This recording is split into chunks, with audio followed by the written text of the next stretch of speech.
오늘은 오직 믿음으로 솔라 피데라는 주제를 가지고 함께 말씀을 상고하기를 원해요. 종교개혁을 통해 강조된 5가지 솔라는 오직, 이거밖에 없다라는 의미를 가지고 있는 라틴어라고 말씀드렸죠. 종교개혁을 통해 강조된 5가지 솔라에 대해서 우리가 살펴보고 있는데요. 이 5가지 솔라는 어느 것 하나 중요하지 않은 것이 없고요. 또한 서로 분리되어 있는 것이 아니라 긴밀하게 연결되어져 있습니다. 그럼에도 불구하고 오늘 특별히 오직 믿음으로 솔라 피데, 이것은 종교개혁을 일으키는 아주 중요한 원동력이 되었던 개념이죠. 그러기에 오직 믿음, 이 솔라 피데, 오직 믿음이 의미하는 바가 무엇인지를 정확하게 아는 것은 신앙생활에 있어서 굉장히 중요한 거예요. 오직 믿음이라는 주제는 죄 많은 죄인인 우리가 어떻게 하나님 앞에서 의롭다고 인정함을 받을 수 있지? 코람데오, 우리가 하나님 앞에서 어떻게 우리의 모든 죄가 사함받고 의롭다고 인정함을 받을 수 있을까? 이렇게 스스로 질문하였던 마르틴 루터의 문제의식에서부터 시작되었습니다. 루터는 행위를 통하여 우리의 그 어떠함을 통하여 하나님으로부터 의롭다 칭함을 받을 수 있다는 당시의 로만 가톨릭 교리에 충실했었어요. 하지만 그가 시편과 로마서 말씀을 통해 회심한 이후에 오직 믿음으로 말미암아 의롭다고 칭함을 받는다는 교리, 이 칭의의 교리를 증거하기 시작했죠. 이런 오직 믿음, 솔라 피데의 교리는 후대의 칭의론이라는 형태로 더욱더 굳건해졌고요. 그러니까 죄 많은 우리가 어떻게 하나님 앞에서 의롭다함을 얻을 수 있는지, 이것이 바로 칭의론이죠. 루터는 이러한 칭의론을 가리켜서 교회가 서기도 하고 넘어지기도 하는 교리라고 이야기했습니다. 루터는 천지와 만물이 다 파괴되고 사라진다 하여도 이 칭의의 교리에 관한 것만큼은 단 한 줄도 단 하나도 포기되거나 타협될 수 없다라고 이야기했어요. 타락한 죄인이 공의로우시고 거룩하신 하나님 앞에서 의롭게 되려면 율법을 완전히 이행해야만 하죠. 로마서 2장 13절 말씀에 보시면 하나님 앞에서는 율법을 듣는 자가 의인이 아니요 오직 율법을 행하는 자라야 의롭다 하심을 얻으리니, 하나님께서는 사람으로 하여금 완전한 순종을 요구하세요. 근데 그게 우리에겐 불가능하거든요. 타락한 우리들에게는 하나님 앞에 완전한 순종이라는 것이 애시당초 불가능한 거예요.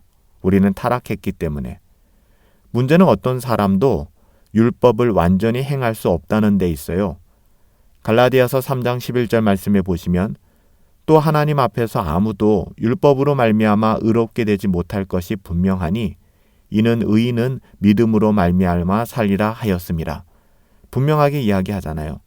갈라디아서 3장 11절 말씀에 의하면 어떤 그 누구도 하나님 앞에서 율법을 행함으로 의롭게 되지 못한다. 이것이 성경의 가르침이에요. 로마서 3장 20절 말씀에 보시면 율법의 행위로 그의 앞에서 의롭다 하심을 얻을 육체가 있다? 아니 없다 라고 분명히 선언하고 있습니다. 율법의 행위로는 의롭다함을 얻을 수 없다는 거예요. 로마서 3장 10절부터 18절에 의하면 의인은 없으니 하나도 없고 몸과 영혼의 모든 기능이 타락하여 의를 행할 수 없게 되었다. 인간의 전적 타락을 이야기하는 것이죠. 또한 로마서 3장 23절 말씀 잘 알고 계시죠? 분명하게 선언하기를 모든 사람이 죄를 범하였음에 하나님의 영광에 이르지 못하더니 라고 말씀하고 있습니다. 이런 이유로 루터는 죄 많은 사람이 어떻게 하나님 앞에서 의롭다 인정함을 받을 수 있을까라는 깊은 영적 고민에 빠지게 된 거예요. 사실 우리가 살펴보고 있는 오직 믿음, 솔라 피데의 주제는 아까도 말씀드렸지만 인간의 전적 타락, 토털 디프라버티와 분리될 수 없는 주제거든요. 사람은 스스로 의로워질 수 없고요. 우리의 어떠한 행동으로 우리는 조금 더 의로워지거나 우리의 어떠함을 변화시킬 수 있는 능력이 없다는 것입니다. 왜요? 전적으로 타락했기 때문에 그래요. 우리의 인간적인 자질이나 공로가 구원의 아무런 근거가 될 수 없다는 것이죠. 그렇다면 어떻게 해야 될까요? 감사하게도 율법을 행함으로써는 의롭다함을 받을 수 없는 우리의 타락한 본성을 너무나도 잘 아시는 하나님께서 이를 대신할 수 있는 방법을 마련해 주셨어요. 그게 바로 복음이거든요. 예수 그리스도께서 우리 대신 하나님의 의를 획득하셨고요. 그것을 우리에게 은혜로 조건 없이 전가해 주셨다는 것입니다. 정말 말도 안 되는 놀라운 하나님의 은혜죠. 죄인된 사람은 율법을 행할 수 없지만 완전한 사람이신 예수님께서는 율법을 완전히 행하실 수 있는 분이셨어요. 그런 우리 주 예수 그리스도께서는 이 세상에서 하나님의 율법을 완전히 지키셨고요. 나아가 고난을 당하셨으며 십자가에서 죽으셨습니다. 우리의 죄 때문에, 우리의 죄를 위하여. 이를 통해 예수님께서는 완전한 순종과 충분한 속죄를 이루셨고요. 하나님의 공의를 충분히 만족시키셨던 거예요. 우리는 그럴 수 없는데 예수님은 그렇게 하셨다는 것이죠. 이게 다 무슨 말일까요? 그리스도께서는 우리가 율법을 지킴으로 얻어야 될 하나님의 의로움을 이 세상에서 완전한 순종과 충분한 속죄를 통해서 획득하셨고, 이를 통해 우리로 하여금 하나님으로부터 의롭다함을 받을 은혜의 길을 열어주셨다는 거예요. 예수님께서 그렇게 하셨다는 것이죠. 그렇다면 예수 그리스도에게 있는 하나님의 의를 어떻게 죄인된 우리의 것으로 만들 수 있을까요? 여기에 대한 답이 바로 오직 믿음, 솔라 피데예요. 믿음으로 예수 그리스도에게 있는 하나님의 의로움을 우리의 것으로 만들게 되는 것이죠. 무엇이요? 믿음으로요. 우리가 의로워서가 아니에요. 오직 하나님의 은혜로 이런 믿음이 가능해진 것이죠. 오직 믿음은 굉장히 중요한 것입니다. 우리의 어떠함은 1%도 없다. 이 고백이 오직 믿음이거든요.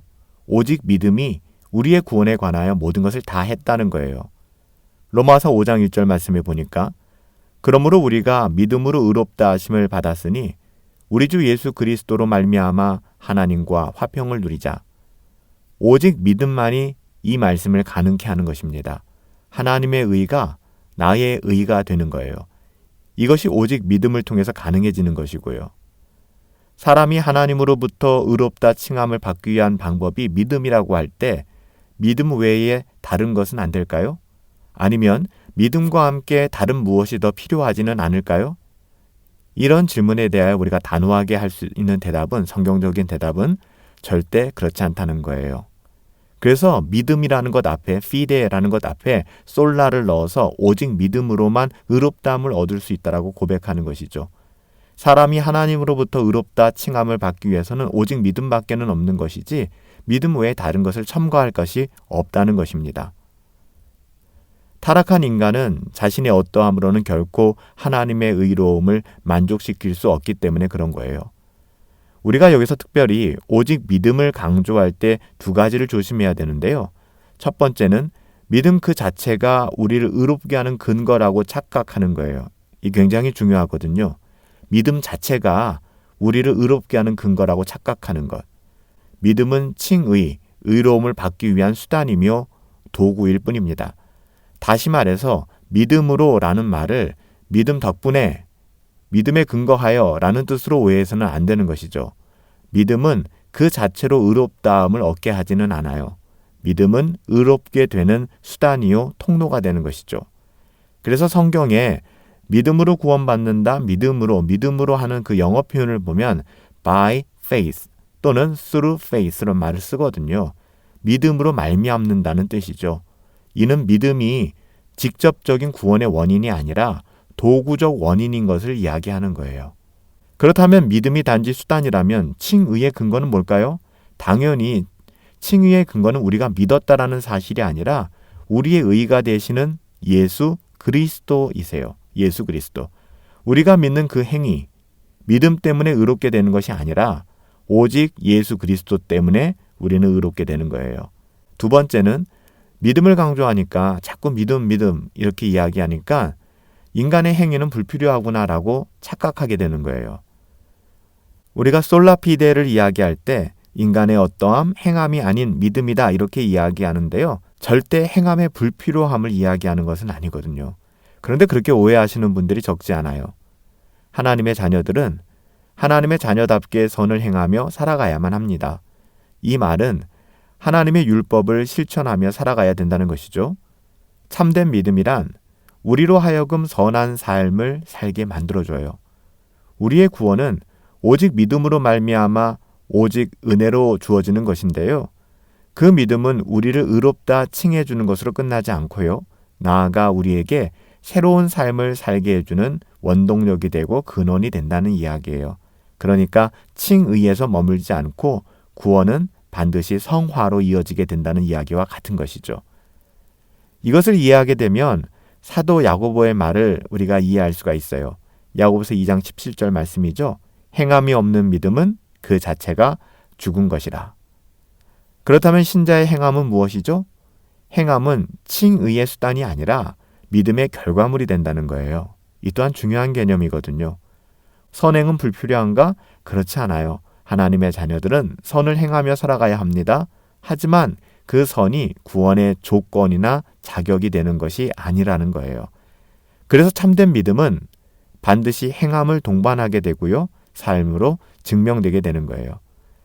하지만 늘 놓쳐서는 안 될 것이 이러한 신자의 행함이 결코 구원의 공로가 될 수 있다? 아니라는 것입니다. 이 함정에 빠지면 안 돼요. 행함이라고 하는 것, 선을 행한다 하는 것은 믿음의 결과요, 열매일 뿐이에요. 오늘날 우리 한국교회만큼 믿음을 강조하는 교회들도 없는 것 같아요. 하지만 문제는 믿음의 의미를 잘못 적용하거나 잘못 해석하고 있다는 것이죠. 믿음 이야기하는데 성경이 말씀하는 믿음과 다른 이야기를 할 때가 너무 많아요.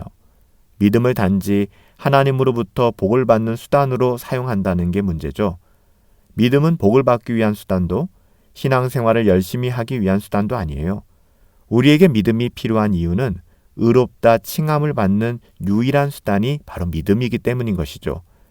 한국교회의 믿음에 대한 강조는 또 한편 행함을 등한히 여기는 경향으로 이어지기도 하거든요. 믿기만 하면 되지라는 가르침을 통해서 성도의 삶, 신자의 삶에 대해서는 별로 중요하지 않게 이야기하는, 생각하는 경향이 있어요. 종교개혁자들은 우리의 선행이 매우 중요한 것을 잘 알고 있었어요. 선행은 하나님의 영광을 나타내고요. 하나님께 감사를 나타내는 아주 중요한 방편이 됩니다. 또한 더불어 이웃을 그리스도에게 복음의 길로 인도하는 통로가 되죠. 종교개혁자들은 선행을 결코 부차적인 것으로 다루지 않았어요. 왜냐하면 선행은 분명히 참된 믿음의 열매가 되기 때문이죠. 피데, 믿음이라는 단어 앞에 솔라, 이 솔라가 나오게 된 배경, 오직이 나오게 된 배경은 행위로 구원을 얻는다는 것이 잘못되었다라는 것을 강조할 뿐이지 행함 자체를 필요 없다, 불필요하게 여기는 의미가 아니라는 것을 여러분 우리는 꼭 기억해야만 합니다. 죄로 말미암아 타락한 사람들이 오직 믿음, 솔라 피데를 통하여 하나님으로부터 의롭다 칭함을 받았다는 사실은 철저히 성경적이고 성경 말씀에 근거하고 있어요. 그러기에 오직 믿음, 이 오직 믿음 역시 오직 성경, 솔라 스크립투라에 근거한 것이죠. 믿음은 사람의 행위나 노력에서 비롯된 것이 아니라고 말씀드렸어요. 철저한 하나님의 선물이에요. 그러기에 역시 이 솔라 피데는 솔라 그라시아로 연결되는 것입니다. 오직 믿음은 하나님의 일하심을 드러내는 구원의 사역이기에 이 또한 마지막 솔리데오 글로리아 하나님께로 연결되는 것입니다. 이렇듯 파이브 솔라는 결코 분리되지 않고 그 안에 유기적으로 우리의 신앙의 그 어떠함들을 권면해주고 또 드러내고 있는 거예요. 살아계신 아버지 하나님, 우리의 어떠함으로는 불가능하오니 오직 하나님의 은혜 안에서 우리를 믿음으로 붙잡아 주시고 예수 그리스도의 십자가의 대속을 믿음으로 죄인인 우리가 은혜로 의롭다 인정함을 받게 되었습니다. 믿음으로 살아가게 하옵소서. 예수님의 이름으로 기도하옵나이다. 아멘. 오직 은혜 안에서 오직 믿음으로 살아갈 수 있기를 소망합니다. 오직 그리스도만이 우리의 삶에서 드러나게 하시며 우리의 모든 삶에서 은혜로 주신 믿음을 가지고 하나님을 영화롭게 하실 수 있기를 축복합니다. 오늘 하루도 오직 은혜로, 오직 믿음으로 살아갑시다.